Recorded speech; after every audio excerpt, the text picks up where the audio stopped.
saat ini masih ada banyak pemain keturunan berkualitas yang belum bergabung ke timnas Indonesia. Namun tak apa, karena skuad saat ini sudah cukup untuk membuat Indonesia bersaing dengan negara lain, khususnya di babak kualifikasi Piala Dunia. Kini tim Garuda akan siap menjalani pertandingan penting melawan Australia. Sebagai pelatih, Patrick Kluivert tentunya sudah memiliki rencana soal strategi apa yang akan diterapkan di lapangan. Selain strategi, semua pasti juga penasaran dengan susunan pemain yang akan diturunkan oleh pelatih asal Belanda tersebut. Dan kini, starting line up timnas mulai diprediksi oleh banyak media. Hal yang bisa membuat Australia mengubah rencana mereka sebelum menghadapi tim Garuda. Dan untuk itu, inilah kemewahan starting line up Indonesia beserta dengan para pemain cadangannya.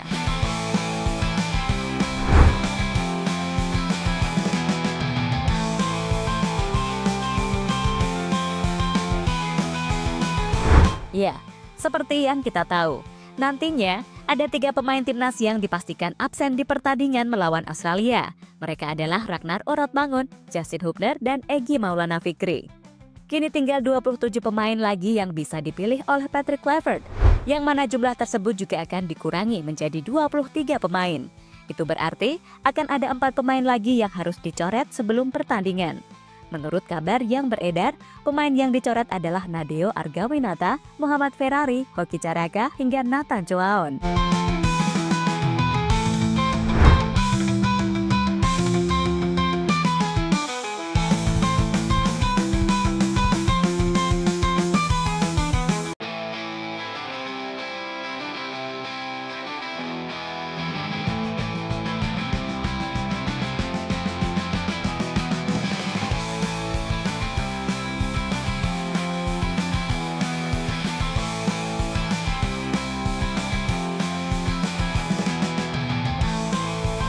Kini, tinggal 23 pemain yang akan diandalkan oleh Coach Patrick, termasuk para pemain baru seperti Emil Audero Mulyadi, Dean James, Joy Pelupessy, hingga Ole Romani.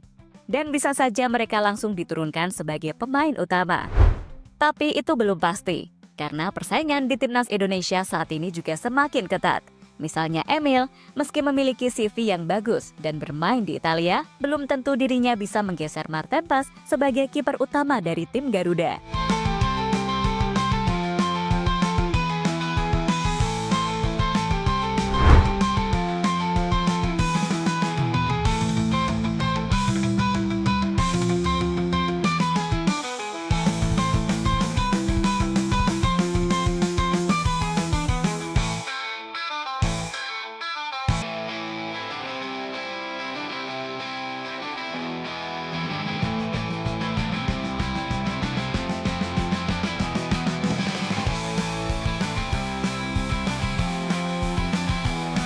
Head-to-head starting line up Indonesia versus Australia.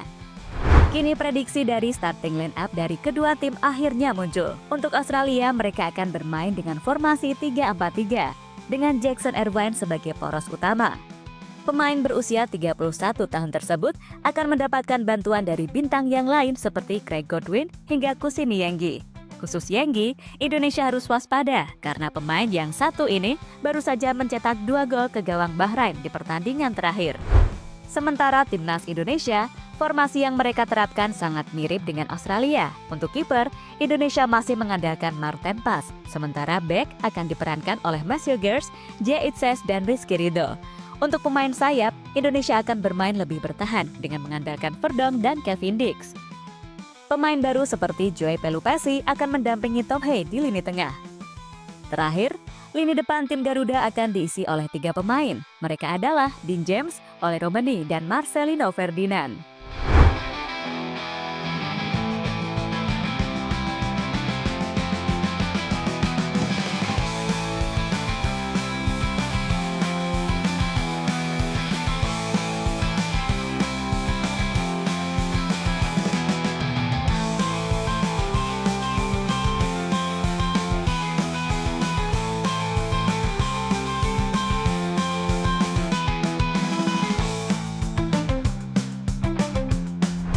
Australia siap ubah plan jika melihat starting line up Indonesia.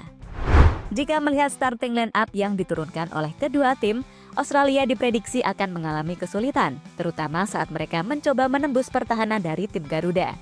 Tapi sekali lagi, starting line-up tersebut masih bersifat prediksi dan belum tentu diterapkan atau tidak. Namun yang pasti, Australia harus siap mengubah rencana mereka, khususnya mengenai formasi. Karena formasi mereka malah sangat mirip dengan apa yang bakal diterapkan oleh timnas Indonesia. Hal inilah yang membuat Tony Popovic mewajibkan anak asuhnya untuk tidak meremehkan Indonesia. Kami jelas tidak akan meremehkan Indonesia, tapi kami akan mempersiapkan diri dengan baik, terlepas dari lawan kami. Kami harus fokus pada diri sendiri, berusaha meningkatkan permainan kami, bagaimana kami ingin menggerakkan bola, bagaimana kami ingin bertahan. Jika kami bisa melakukan hal itu, kami akan punya peluang menang yang bagus, kata Popovic dikutip dari CNN.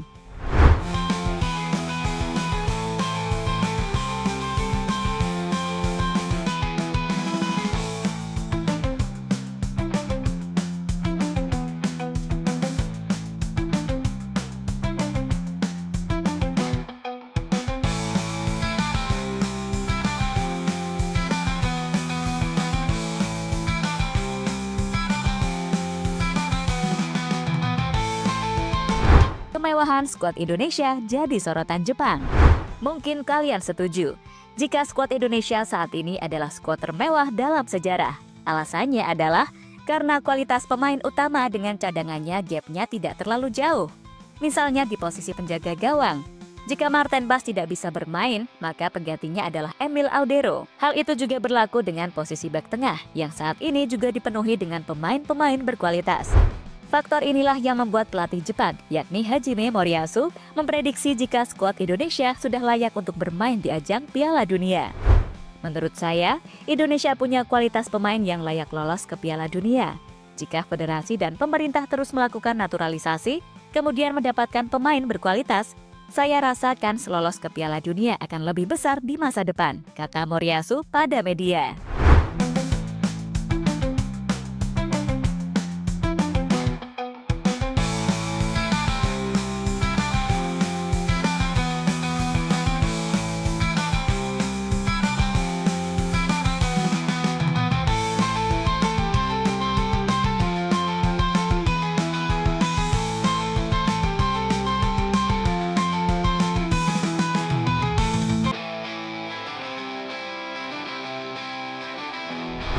Tak hanya Moriyasu, skuad timnas Indonesia juga mendapatkan perhatian dari Robby Gaspar, mantan pemain Australia yang pernah bermain di Liga Indonesia. Menilai jika target timnas saat ini tidaklah main-main. Mereka ingin menjadi pemain besar dalam sepak bola dan lolos ke Piala Dunia adalah langkah lain menuju tujuan tersebut. Tidak hanya ingin menjadi kekuatan besar di Asia, tetapi juga di dunia. Erik punya mimpi besar, itulah tujuannya untuk membawa Indonesia ke Piala Dunia. Dan dia melakukan apapun yang dia bisa untuk memastikan mereka dapat meraih mimpi tersebut, kata Robby Gaspar dikutip dari CNN. Jadi itulah prediksi dari starting kedua tim antara Australia melawan Indonesia.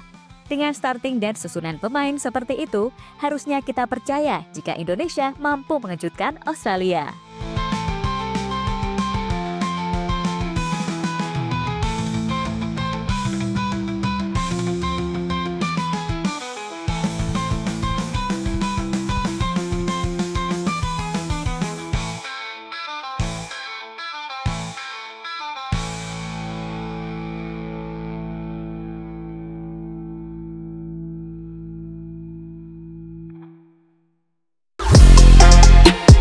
Halo, izin iklan sebentar ya guys. Jadikan ruangmu bernuansa timnas. Temukan beragam poster dinding, sepak bola dan timnas dengan desain menawan, kualitas premium dan harga yang tidak akan menguras kantong. Segera klik link Shopee di deskripsi video ini dan dukung timnas dengan sepenuh hati. Mulai dari dinding rumahmu.